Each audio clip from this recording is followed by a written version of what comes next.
প্রথমত আপনাদেরকে আমাদের চ্যানেলে স্বাগত জানাই। আর আজকে আমাদের সঙ্গে রয়েছে মিম পার্টির দুটা সৈনিককে আমরা পেয়েছি। তিনার নাম হচ্ছে অ্যাডভোকেট মুস্তাহিদ হক আর তারপরের নাম হচ্ছে এমডি ফিরোজ, মোথাবাড়ি 2 নম্বর ব্লকের যুবক প্রেসিডেন্ট। আর আমরা প্রথমত আপনাদেরকে স্বাগত জানাই আমাদের চ্যানেলে। আর আপনারা পরিপূর্ণভাবে আপনাদের পরিচয়টা দিয়ে দেন। আসসালামু আলাইকুম সমস্ত দর্শক। আমি এমডি মুস্তাহিদ হক, অ্যাডভোকেট এমডি মুস্তাহিদ হক, 52 মোথাবাড়ি বিধানসভা থেকে বিলং করছি। আমি মিমের একজন সৈনিক এবং আসাদুদ্দিন ওবেসি সাহেবের বড় ভক্ত। যারা আজকের আমাদের ইন্টারভিউ পর্বের আগামী ইন্টারভিউ আপনারা দেখবেন দূর দূরান্ত থেকে, তাদের সকলকে বুক ভরা শুভেচ্ছা, সালাম এবং ভালোবাসা। বিশেষ করে মোথাবাড়ির সমস্ত জনগণ, সমস্ত ধর্মের বর্ণের সমস্ত জনগণকে বুক ভরা শুভেচ্ছা ও সালাম, এবং আপনাকে অসংখ্য ধন্যবাদ আজকে আমাদেরকে কিছু কথা আপনার চ্যানেলের মাধ্যমে জনগণের কান পর্যন্ত পৌঁছে দেওয়ার জন্য অসংখ্য ধন্যবাদ। এমডি ফিরোজ আক্তার, মোথাবাড়ি 52 বিধানসভার ইউথ প্রেসিডেন্ট, AIMIM। বিধানসভা ভোট আপনাদের কোথায় কোথায় ক্যান্ডিডেট দেবেন? ক্যান্ডিডেট বলতে পুরো পশ্চিমবঙ্গ ব্যাপী আমরা ক্যান্ডিডেট দেব। যেখানে যেখানে আমাদের স্ট্রং টিম এখনো পর্যন্ত তৈরি হয়েছে, যেখানে অবনয়নের বিরুদ্ধে মানুষ জাগরিত হয়েছে, যেখানে আমাদের মজবুত সংগঠন তৈরি হয়েছে, প্রত্যেকটা জায়গাতে আমরা ক্যান্ডিডেট দেব। এবার ক্যান্ডিডেট ডিসাইড করবে আমাদের ঊর্ধ্বতন নেতৃত্ব, ব্যারিস্টার আসাদুদ্দিন ওবেসি সাহেবের নির্দেশেই সবকিছু হয়ে থাকে, আমাদের দল পরিচালিত হয়ে থাকে। তো ূর্ধ্বতন নেতৃত্বে যারা আছে তারাই ডিসাইড করবে পশ্চিমবঙ্গের কোন কোন বিধানসভায় আমরা ক্যান্ডিডেট দেব, সেটা সময়ে জানা যাবে। আচ্ছা, এরপরে প্রশ্ন হচ্ছে আপনাদের মোথাবাড়ি বিধানসভা কি স্থিতিতে রয়েছে? মোথাবাড়ি বিধানসভায় আমরা গ্রাউন্ড লেভেলে কাজ করতে নেমে অনেকগুলো প্রোগ্রাম করেছি। তাতে দেখতে পেয়েছি অনেক লোক আমাদের সাথে জুড়েছে, আমাদের সাথে এসছে, মানুষের চাহিদা আছে। আমরা প্রত্যেকটা জায়গাতে গিয়ে জানতে পেরেছি মানুষ উন্নয়নের নামে যে ধোঁকাধড়ি চলছে তাতে অখুশি এবং তারা পরিবর্তন চাইছে। মোথাবাড়ি আগামী বিধানসভা ভোটে অবশ্যই পরিবর্তন করতে চলেছে, এটা জনগণের আওয়াজ থেকে আমরা জানতে পারছি। আপনাদের মোথাবাড়িতে কোন কাজে প্রতিশ্রুতি দিয়ে আপনারা ভোট চাইবেন, আশা দিয়ে ভোটটা চাইবেন? আমি সেটাই আপনাকে বলছি। মানে ধরেন এর আগে বিগত যারা বিধায়িকা ছিল, এই যে প্রতিশ্রুতিগুলো দিয়েছিল, যেমন একটা কলেজ ছিল, কিন্তু তিনি এখন পর্যন্ত ওই কলেজের ভিত্তি স্থাপন থেকে শুরু করে কিছুই করতে পারেনি। আমাদের ফার্স্ট কাজ থাকবে মোথাবাড়িতে একটা কলেজ করে দাও। দ্বিতীয় কাজ হচ্ছে মানুষের সব থেকে যেটা প্রয়োজনীয় জিনিস, সেটা হচ্ছে আর্সেনিক মুক্ত জল। উনি উত্তরবঙ্গ উন্নয়ন দপ্তরের মন্ত্রীর সঙ্গে সঙ্গে সেচ দপ্তরেরও কিন্তু মন্ত্রী ছিল। উনি জল পৌঁছাতে পারেননি, কিন্তু আমরা 100% গ্যারেন্টি দিচ্ছি যদি আমাদের ক্যান্ডিডেট ওখান থেকে জয়ী হয়, তাহলে আমরা ইনশাল্লাহ সবার বাড়ি বাড়ি আর্সেনিক মুক্ত জল পৌঁছে দেব। আরো বেশ কয়েকটা কাজ আছে, সবার সঙ্গে আলোচনা করে, মানুষের সঙ্গে আলোচনা করে, ওটা আস্তে আস্তে ডিসাইড। এখনো পর্যন্ত মোথাবাড়িতে কোনো মাতৃমা নেই। মোথাবাড়িতে গর্ভবতী আমার মা বোনেরা দূর দূরান্তে যায় ট্রিটমেন্টের জন্য, বাচ্চা প্রসবের জন্য। এমনকি কোনো 15 বছরের MLA নিজের ফান্ড থেকে কোনো অ্যাম্বুলেন্স পরিষেবা এখনো পর্যন্ত চালু করতে পারেনি। স্পেশাল শুধু গর্ভবতী মহিলাদের জন্য, ঠিক আছে। বাকি যেটা গভর্নমেন্ট প্রকল্পের মাধ্যমে অ্যাম্বুলেন্স যেগুলো থাকে, সেগুলোর কি অবস্থা সেটা আপনি গ্রাউন্ড লেভেলে গেলেই জানতে পেরে যাবেন, ঠিক আছে। তো মোথাবাড়ি পরিষেবাহীন, টোটালি পরিষেবাহীন। এরকম কিছু গ্রাম আছে যেখানে এখনো পর্যন্ত ইলেকট্রিকের ব্যবস্থা হয়নি। আমরা কোন যুগে বাস করছি? এই হলো মোথাবাড়ির পরিস্থিতি। আর এটা মোথাবাড়ির লোকজন, জনগণ বুঝতে পেরেছে এবং জবাব দেওয়ার জন্য তৈরি আছে। আগামী 2026-এ এর জবাব হাতে কলমে দিয়ে দেবে ইনশাআল্লাহ তাআলা। আচ্ছা, এরপরে প্রশ্ন হচ্ছে, রাজ্য সরকার যে ওয়াকফ বিল মেনে নিল, আপনাদের প্রতিক্রিয়া কি আছে? প্রথমত উনি বলেছিলেন, যখন ওয়াকফ বিল পার্লামেন্টে পারিত হয় এবং সেটা নিয়ে যখন আন্দোলন শুরু হয় চারিদিকে, বাংলার জনগণ বিশেষ করে বাংলার মুসলিম সম্প্রদায় সেটা নিয়ে আন্দোলন করতে চাইলে উনি কড়া বার্তা দিয়ে বলেন যে এখানে কোনো ধরনের আন্দোলন করা যাবে না, যদি আন্দোলন করতে হয় দিল্লিতে গিয়ে করুন। এখানেই বাংলার জনগণ বুঝে গেছিল যে তাদের সাথে কি ষড়যন্ত্র চলছে। এবার উনি যে আইনটাকে মেনে নিয়ে ইমপ্লিমেন্ট করবেন, এটা স্বাভাবিক কথা, এটা হওয়ারই ছিল, এটা নতুন কিছু নয়। কারণ যখন ওই আইনের উপরে সুপ্রিম কোর্টে পিটিশন পড়ে, তার আগে বা ওই সময়ের মধ্যে উনি সমস্ত ওয়াকফ প্রপার্টি পোর্টালে মালদা জেলা কালেক্টরের নামে, পশ্চিমবাংলার বিভিন্ন জেলার জেলা কালেক্টরের নামে উনি পোর্টালে তুলে দিয়েছিলেন। যাই হোক, তারপরে পোর্টাল শাটডাউন করে 1-2 মাস রাখা হলো, তারপরে সেটাকে রিমুভ করা হলো, কারণ মানুষ আন্দোলনের জন্য পথে না নেমে যায়। পরবর্তীতে উনি নিজেই প্রেস রিলিজ করে বলেছেন যে আইন মেনে নেওয়া হলো। তো মুসলমানের সাথে এই ষড়যন্ত্রমূলক রাজনীতি। আর একটা কথা উনি বলেছিলেন যে খেলা দেখাবো, কি কথাটা যেন, কি কথাটা, এমন খেলবো যে ধরতেই পারবে না, ধরতেই পারবে না, এমন খেলবো, খেলা খেলবো যে ধরতেই পারবে না। আজকে আমার সম্প্রদায়কে, বিশেষ করে বাংলার জনগণকে বোঝা উচিত এনার খেলা, যে উনি কিভাবে খেলা খেলে দিয়ে বেরিয়ে যায়, যেটা ধরা খুব মুশকিল। আর এটাই প্রমাণিত হলো, উনি আন্দোলন করব, এটা করব, কোর্টে যাব, আইন বাতিল করব, বিভিন্ন রকমের বড় বড় কথা বলেছিলেন। আর সাথে সাথে বলেছিলেন যে ওয়াকফ নিয়ে কোনো, যেমন আর একটা প্রসঙ্গক্রমে একটা কথা আর বলি, এসআইআর নিয়ে উনি ভিডিও পাবলিক ডোমেনে অ্যাভেলেবল আছে, উনি ওখানে বলতে দেখা যাচ্ছে ওনাকে নেই মানেঙ্গে, বাতিল করেঙ্গে, আইন বাতিল করেঙ্গে, আন্দোলন করেঙ্গে, ঠিক আছে। আর হকিকত যেটা, সেটা হচ্ছে এসআইআর উনি নিজের স্টেট এজেন্সির বিএলও দ্বারা করাচ্ছে। এমনকি উনি প্রেস রিলিজ করে বলেছেন যে এসআইআর হচ্ছে, হবে, তাতে আমাদের কিছু করার নেই, এটা সেন্ট্রালের ব্যাপার, ওনার সেন্ট্রাল দেবে। তাইলে আপনার এই রাজনীতি করার উদ্দেশ্যটা কি?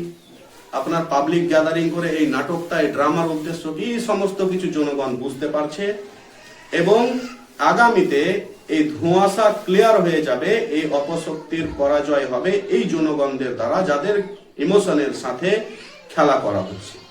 মানে এখানে আর আমি একটা কথা বলছি, মানে মমতা ব্যানার্জি যে মুসলিমদেরকে শুধু ভোট ব্যাংক ভাবে ইউজ করে, এটা আবার প্রমাণ হলো এই ওয়াকফ আইনের মাধ্যমে।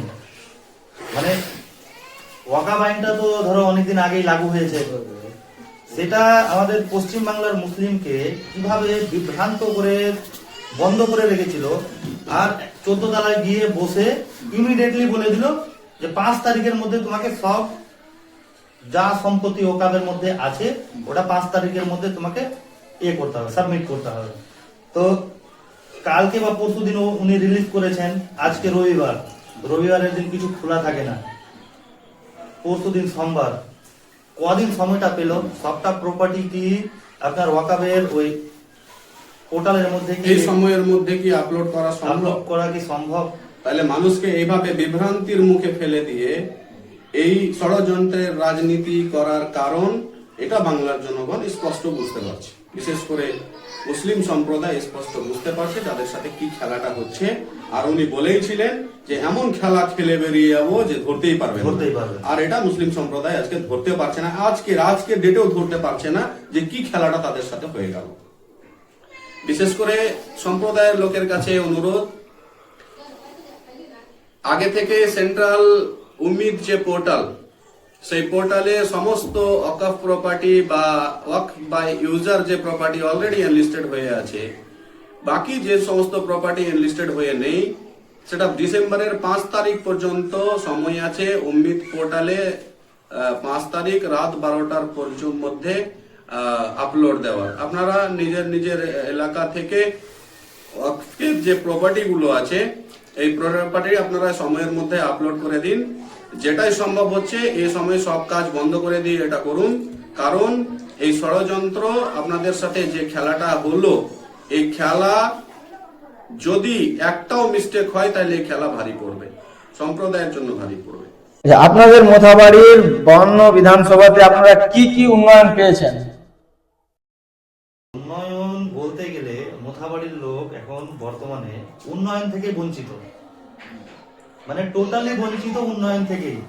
না ওখানে স্বাস্থ্য ব্যবস্থা ভালো, না জলের ব্যবস্থা ভালো, মানে কোন রকম ব্যবস্থাই ওখানে ভালো নাই। উন্নয়ন বলতে ওই শুধু রাস্তাঘাট করে দিলাম আর উন্নয়ন হয়ে গেল, এটা কোনো উন্নয়ন না।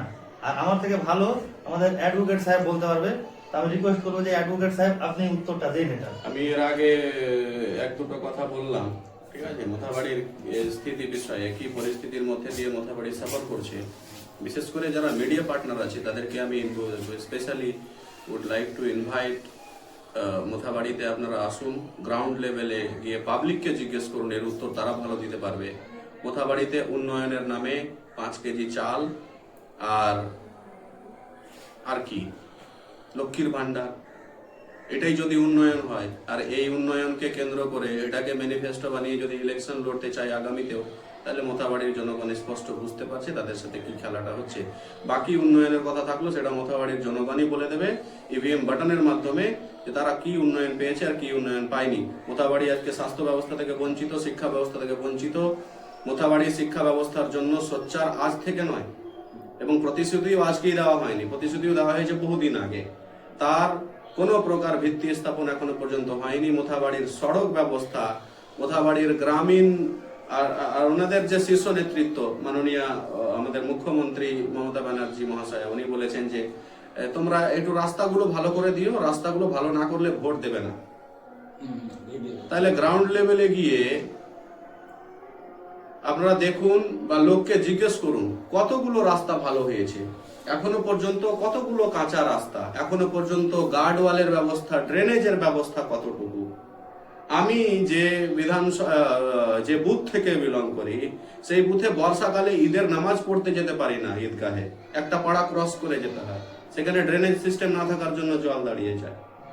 তো এরকম প্রচুর কাজ এখনো পর্যন্ত মোথাবাড়িতে অসম্পূর্ণ আছে, তার কোনো উদ্যোগ নেওয়া হয়নি।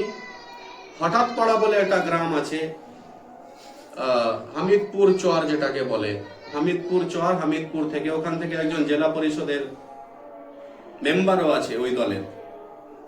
তাদের কদিন আগে আমরা ভিজিট করে এসেছি, তাদের বাচ্চারা স্কুলে যে যায় নৌকাতে পার হয়ে স্কুলে যায়, তাদের অসুস্থরা নৌকা পার হয়ে যেতে হয়, সেখানে অ্যাম্বুলেন্স চলে না, সড়ক ব্যবস্থা কিছু নেই।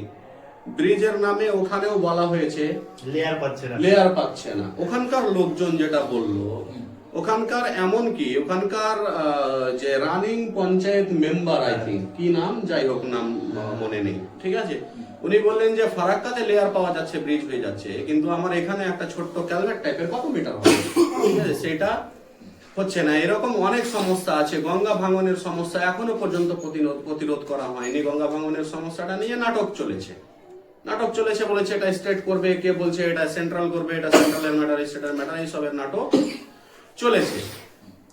বিশেষ করে তাদেরকে জিজ্ঞেস করা হোক, তারা মোথাবাড়িতে লক্ষ্মীর ভান্ডার আর ওই 5 কেজি চাল ছাড়া, রেশনের চাল ছাড়া কি উন্নয়ন করেছে।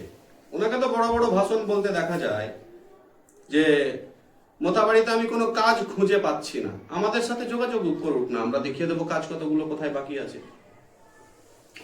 আর সব থেকে বড় উদাহরণ যেটা, মানে এই কেন্দ্র সরকার আর রাজ্য সরকারের আঘাত প্রেমে সাধারণ মানুষের যত জঞ্জাল, সব থেকে বড় উদাহরণ হচ্ছে কালিয়াচক রেলগেট।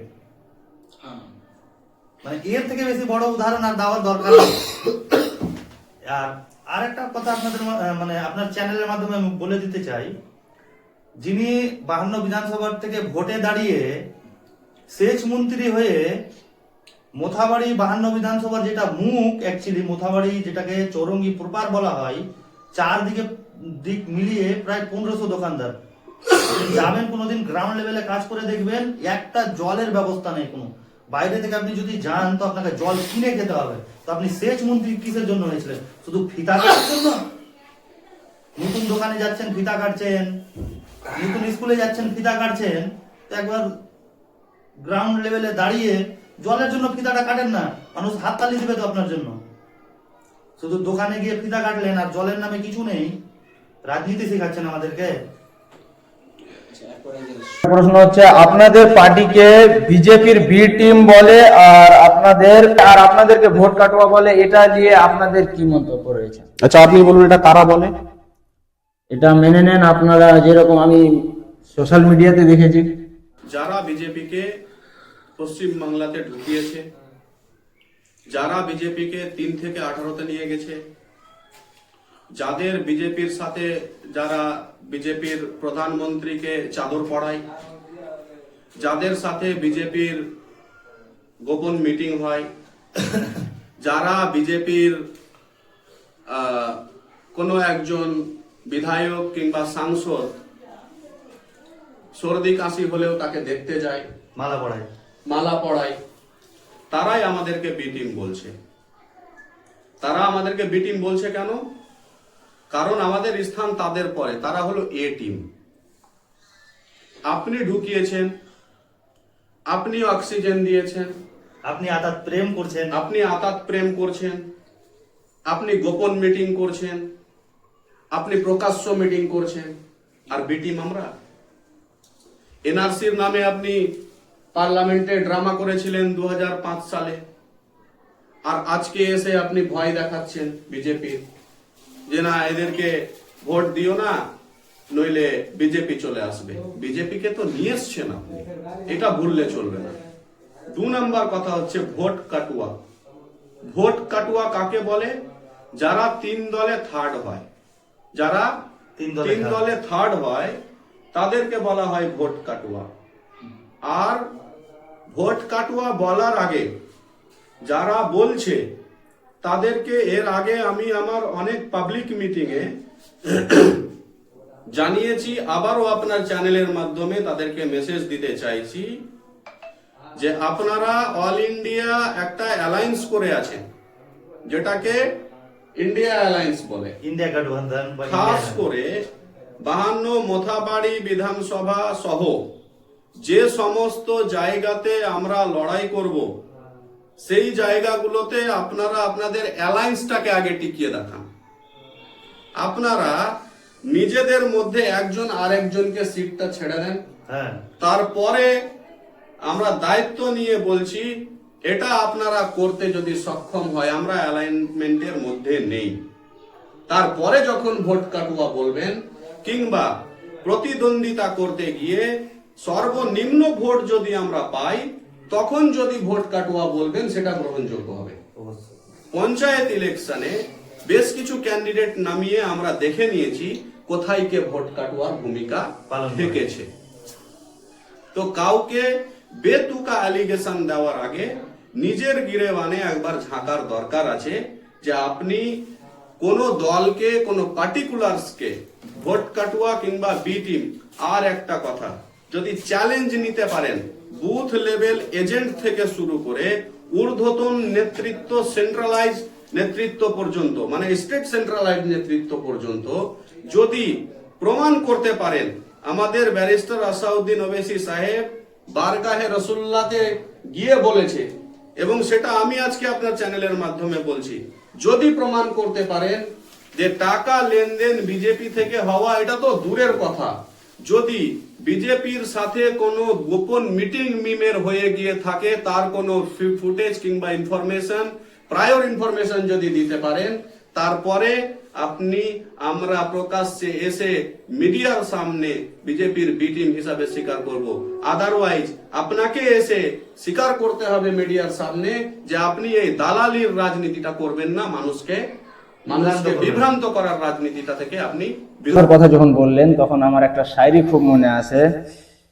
শায়রি হচ্ছে, हम तो दुश्मनों को भी पाकीज़ा सजा देते हैं, हम तो दुश्मन को भी पाकीज़ा सजा देते हैं, हाथ नहीं उठाते हैं, नजरों नजरों से गिरा देते हैं।